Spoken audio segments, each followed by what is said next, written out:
My name is Kim Nall, and I am the Executive Director of the Tribal Childcare Association of California.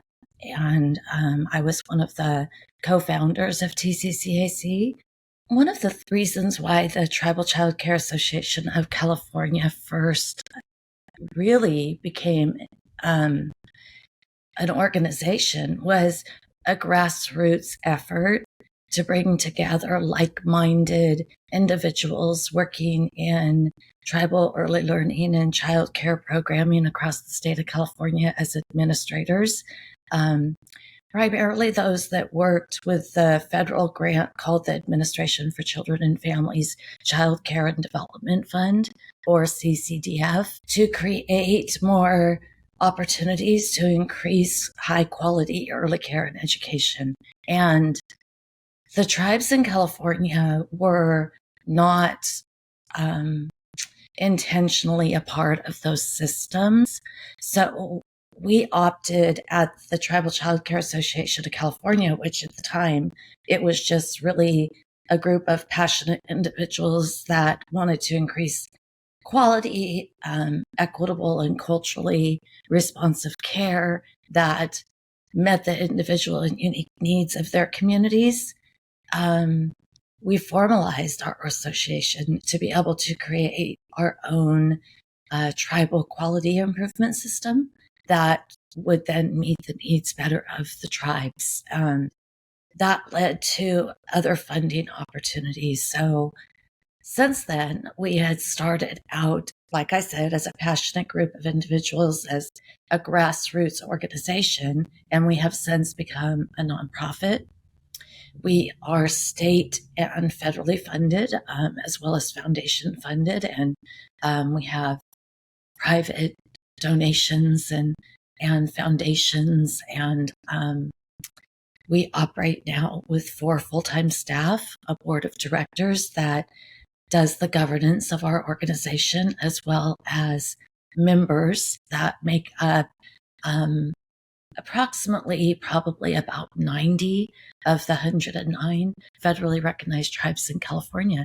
So it's grown very quickly. The growth has been just amazing to watch, and it's been quite the journey. And I have to give credit where credit is due. We've had a lot of partnerships, and those partnerships have helped with the foundation of TCCAC, the sustainability of TCCAC, and as well as the intentional cultural aspects that embrace the uniqueness of California tribes. We did have some really dedicated champions at the state level. So at the California Department of Education, really saw the purpose of TCCAC, really advocated on behalf of TCCAC for funds to go directly to our organization in order to create the different initiatives that would be responsive to the tribes.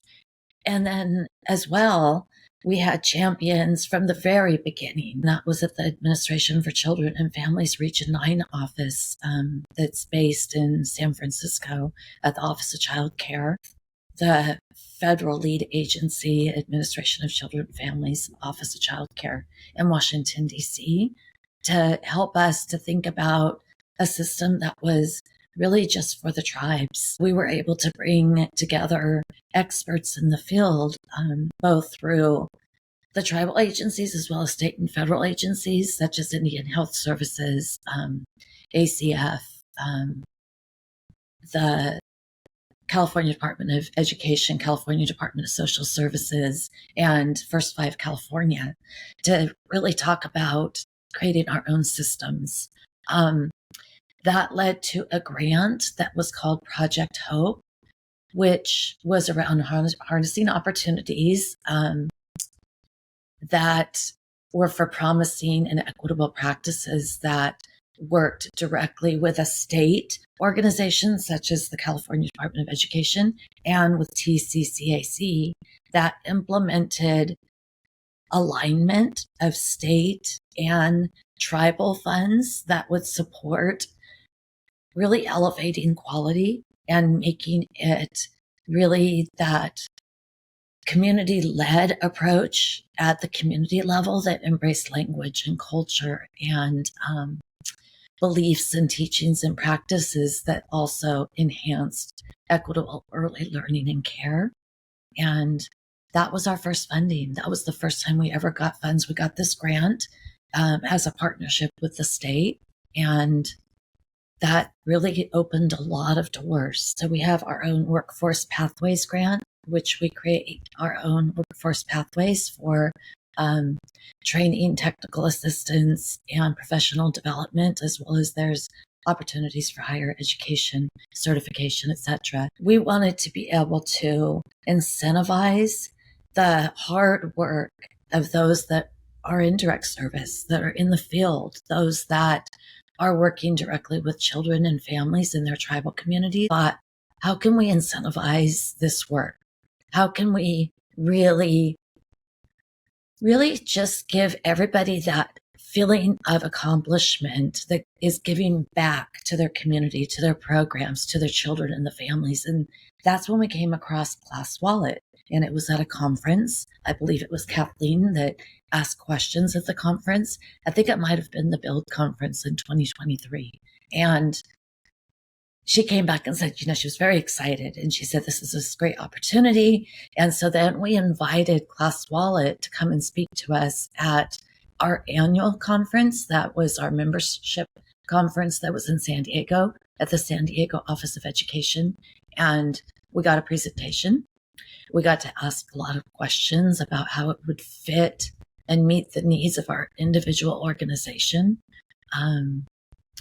How it would directly get into the hands of those individuals that we wanted to incentivize and again, applaud and give them the opportunity to have a little bit of freedom in their choices, but we still had some control over our grant funds and the requirements and the reporting and everything that we needed to do as an association. And so it was kind of like this perfect partnership. It just made sense. It was going to give us the freedom to customize what we needed to be able to work within the parameters of our funding, would get the funds and the incentives directly to the individuals, with them really taking some of that responsibility of shopping and keeping track of their wallet or their funds. And we had also oversight, and it was just a beautiful thing. We were like, at first, not sure how it would work, but the process went so incredibly smoothly, from onboarding to personalizing to what message we wanted to get out there to the individuals and to the community. Technical assistance behind the scenes, being able to find the reports, also to be able to separate individual funding streams so that we didn't have this really nightmare of a fiscal and budget and reporting disaster. And so all of that checked all of the boxes that we needed checked. And even from the very first time of very short turnaround,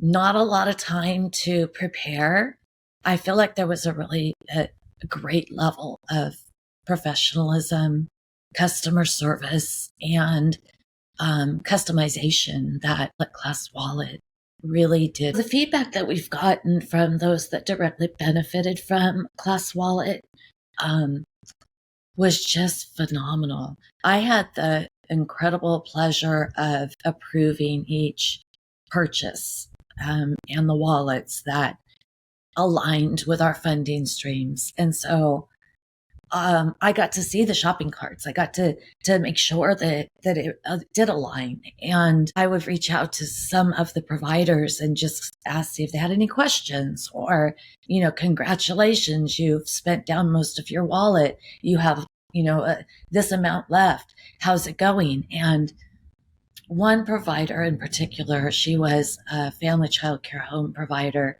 I mean, she was practically in tears because she had two different purses, if you will, and from the different funding streams, because she was actively participating in both initiatives.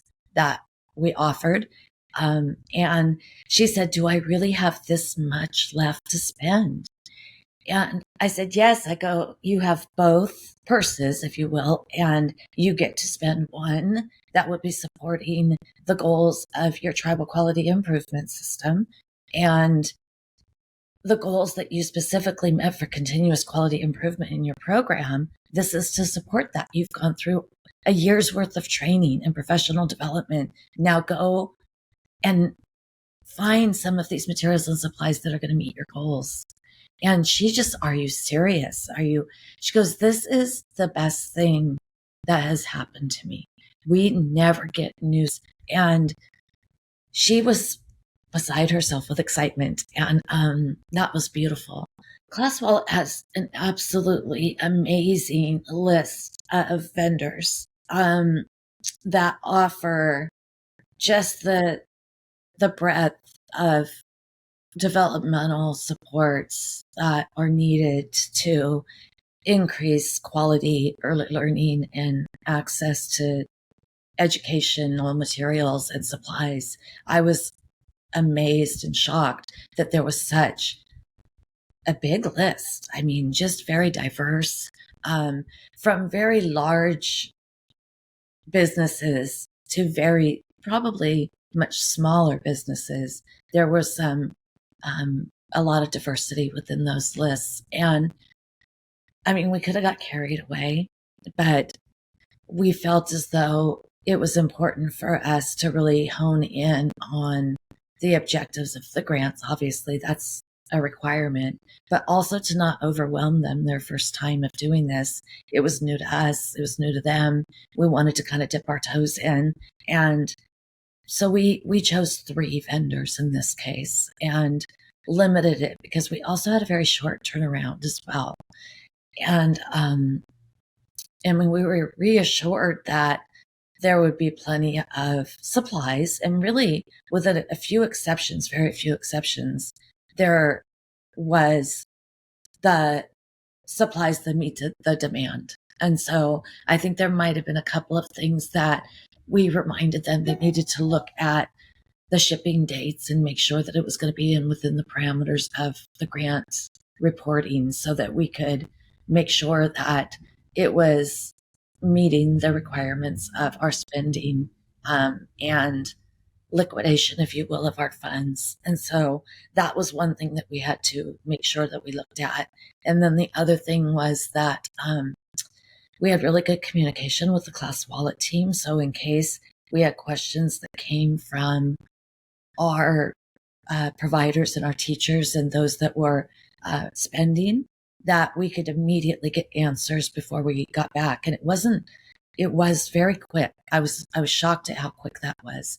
So when there was, let's say, a bump in the road, we were able to solve it pretty quickly. Even as of this week, even though we finished our this particular contract at the end of June, we were able to have another training opportunity with myself and our fiscal advisor to go through the reporting. And so that we're already doing planning for the next time. And we don't know yet when that's going to be. We're trying to educate ourselves, and ClassWallet is supporting that so that when there were bumps, for instance, little things like people didn't necessarily give us the correct address and PO boxes can't necessarily be used. And so a couple of them got missed. We needed to fix that. And so we learned what's that process to do that. So we weren't in the middle of trying to help people with their orders and approving orders. Next time we'll know to look for that immediately. So we're improving our system and you're helping us to do that. So honestly, I feel like the things that didn't work as well as we had hoped were lessons learned, and you are all very open to hearing those lessons and helping for your own continuous quality improvement, which I appreciate. Really just to thank ClassWallet for your incredible customer service, your willingness to listen to us and our needs of our participants, our membership, and our board of directors, because that's our governing organization. And the board really puts a lot of faith into our partnerships and the work that we do with our partners. And I think you guys have absolutely embraced that. And on behalf of the Tribal Child Care Association of California, our board of directors, our staff team, and our membership, and the tribes that we partner with across the state of California, we want to thank you for this partnership. And I hope we'll be working together soon.